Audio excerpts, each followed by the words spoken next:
This is Rex. And this is Tamaryn, and you're listening to Northern Transmissions.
Welcome to another edition of Northern Transmissions. Thanks again for listening. That was Tamaryn right off the top with the track Mild Confusion off the 2010 The Waves album, released on Mexican Summer Records. I sat down with Tamaryn and Rex from Tamaryn just before their show with the Ravenettes, and you might hear a bit of feedback, and that's just the Ravenettes sound checking. So excuse the noise. My first question for Tamaryn was kind of funny, actually, because it was Originally, I thought I was just going to interview her alone, but Rex was there as well, which was great. It was pretty funny because I asked her about the working relationship between her and Rex was there listening the whole time. Working with Rex has been really great. I mean, he pretty much produces and plays everything on the record, so it's sort of invaluable. When we first started working together, we thought it was going to be a temporary thing, and I tried playing music with a lot of other people, and it just kept coming back to working with him because I think it takes a long time to figure out that kind of chemistry musically with somebody is really rare and special when you find it. Next, we discuss playing live and playing in the studio, and if they're happy how the latest songs are coming across live. I personally feel comfortable, doing both. It depends. It's been really amazing with the album doing it as well as it has, but I think we've been having the opportunity to meet demand rather than try and create demand, and I've always felt uncomfortable when you're thinking of performing as a way of promotion as opposed to a way of celebrating the art that we'd already made, and we haven't had to do that. We've been really lucky with the opportunities we've had since doing the record, but I think we're both pretty excited after doing this U.S. tour to get back home and start working on the next album and just kind of soak in the atmosphere of home and just kind of be creative again, because it's a different type of creativity performing live. It's more immediate and it's just it's different, and I think we're ready for the more introspective, cerebral creativity of recording the next record and writing it and stuff. So I think we're looking forward to it. I'm a really hypercritical person of myself, so I give myself a bit of a hard time, but I think that nothing live, it's never going to sound like the record. We're not really the kind of band that uses like a lot of assistance or backing tracks and things like that. It's like a totally different medium, and so we've kind of developed that side of it. I think it's really great, and I think it's just a different kind of powerful experience than listening to the album, but definitely really two separate experiences. Yeah, I think it's we're doing live. It's more of with this tour, the production it's not like a huge production, so it's more of an intimate kind of a band thing, which I think these days actually stands out. There's a lot of really amazing productions and stuff, live productions people are putting on, and ours is really stripped down and real simple. It's just a guitar, bass, and drums, and Tamaryn singing, and I think it's not exactly like the album, but I think if people love the songs, I think it's a neat experience to experience them being performed live, and just the feeling that they're pushing and pulling from the different musicians, and we've been really lucky to work with some pretty awesome musicians like Bill, our drummer on this tour, William. He was in Rainer Maria. It's like a really cool band, and he's a really awesome player. And Jessica, our bass player, has been in a lot of bands also, and toured with the Chameleons and all these other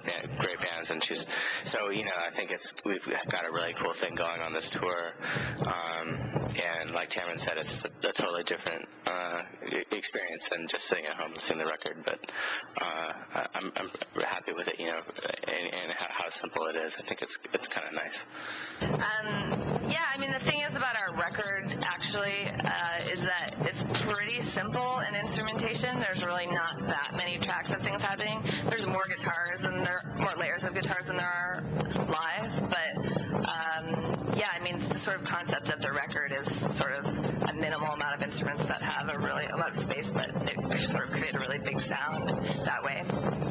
Hi there, I hope you're enjoying my interview with Tamaryn. Thanks again for listening to Northern Transmissions. And right now, let's check out another song called Love Fade off the 2010 The Waves record.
Tamaryn has made some pretty interesting videos, and we had a chance to talk about that as well as their live visual performance. For me personally, I get like a real, it's really rewarding for me to do that part of it. I think Rex is a real like technical person, and he's really hands-on, and he's really great at making music and working on different sounds and with amps and things like that. And I might be the more like conceptual one. I kind of think things in a little bit less of technical terms. And so from the beginning of making the music with him, I'm always kind of thinking in images, and so it's really fun for me to be able to kind of contextualize that with the videos and with the projections and things like that. It helps me also settle into the sound live, and I think it's really difficult, like Rex was saying, that we don't have a large production, we don't have enough money as a band, so we're sort of, you have sort of limitations, and you need to do the best you can with it. So when you go to all these different spaces, whether you play a tiny show or whether you're opening up for a big band and you're playing a huge space, or it's really important it was really important for me to kind of be able to take over the room no matter what the space was, and sort of have a real continuity between the shows, like to sort of have all the shows be somewhat similar. So we use projections and try to keep the lights the same and just have it be a show, but sort of still DIY, but be able to have like a big, imagery across the whole stage, or all of that. I think really makes a difference. It invites the audience to want to take part in the music, I think. I definitely run all the ideas by Rex and stuff like that, but I think it's the side of things that I get more excited about. I think that probably Rex has made a lot of videos in his life and maybe had good and bad experiences, and probably it's not as exciting. I just like what you and Kristen do together and stuff. So I don't feel like I could, unless you needed input. I don't feel like you guys really need it. I don't want to interfere, Yeah, on this album we worked with this really great girl, Kristen Turner, and so yeah, I can't take full credit or anything because the style is very much her style, and she worked with other bands that we're friends with, and we like a lot, like Dum Dum Girls and Crocodiles and things like that. And it just so happened that her style was really similar to what I already wanted to be doing, but could never figure out how to do it myself because she's a real post-production whiz, and she had a lot of the same influences as me, like Angus Cameron and Derek Jarman and that whole era of videos that is the best era of music videos. Yeah, it's really complex and heavy stuff. Yeah, it's not afraid to be a piece of art in itself. I think that got lost with big budget videos and MTV later, and I think when the medium just came about and MTV had just started, I think people really took it as an opportunity to showcase themselves as artists and directors, and it was a really great time, I think, for maybe 10 years.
Once again, that was Tamaryn with the track Haze Interior off the 2010 The Waves record.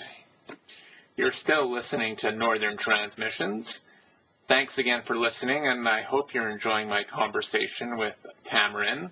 Next, we talked a little about their inspiration to start playing rock and roll. I mean,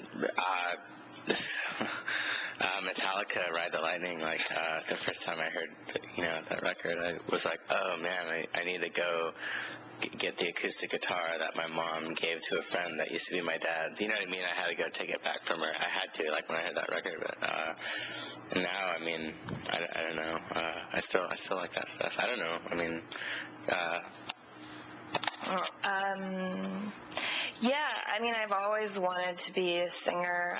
I feel like probably everybody does. I can't really tell. I mean, you're a little kid and you dance in front of the mirror with a hairbrush or whatever, But to actually sing, I think when I moved to New York as a teenager, I was really inspired by the sort of New York credo of there's this whole mentality in New York that's sort of post no wave, where it doesn't matter if you can play music, just get up and do something, and that is more respected actually than being really good at anything. It's just it's post everything, and it's just it's more about being a performer and being a character. And I was really inspired by that when I was younger, and I wanted to do that, and I think that I just tried a bunch of different things, and that's where I started. And I wasn't insecure about it because I looked to bands like Susie and the Banshees or something that did the very same thing. They got up on stage and couldn't play a note, and then they developed into one of, in my opinion, the greatest psychedelic bands of all time. So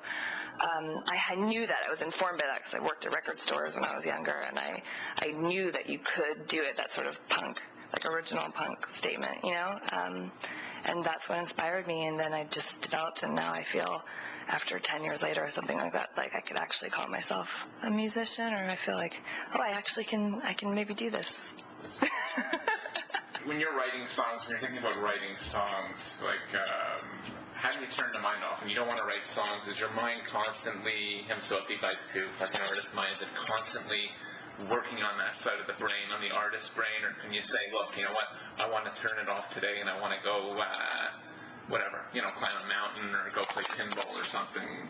That's funny that you say that, because Rex actually does go climb mountains and surf and things like that. I think he's really good at taking time for himself and sort of being aware of all the different aspects of being human or something, right?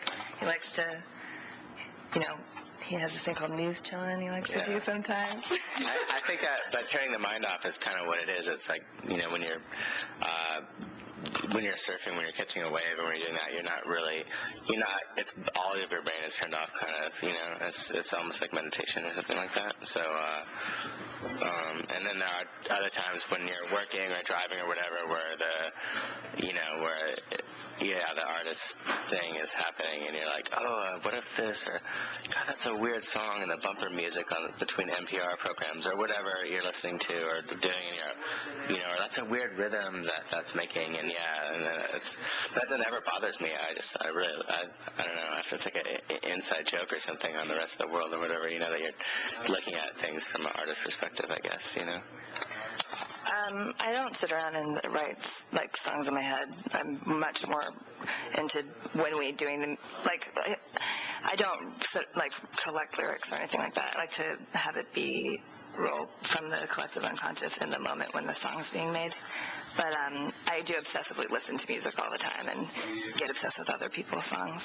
Sort of like method acting, conscious preparation for an unconscious reaction or whatever. I hope you enjoyed this edition of Northern Transmissions, featuring Rex and Tamaryn from the band Tamaryn. Thanks as always for listening. Thanks to my whiz of an engineer, Andy Kallstrom, and we will see you soon. So let's send you off with one more track from the band. The song is Sandstone, off the 2010 album The Waves.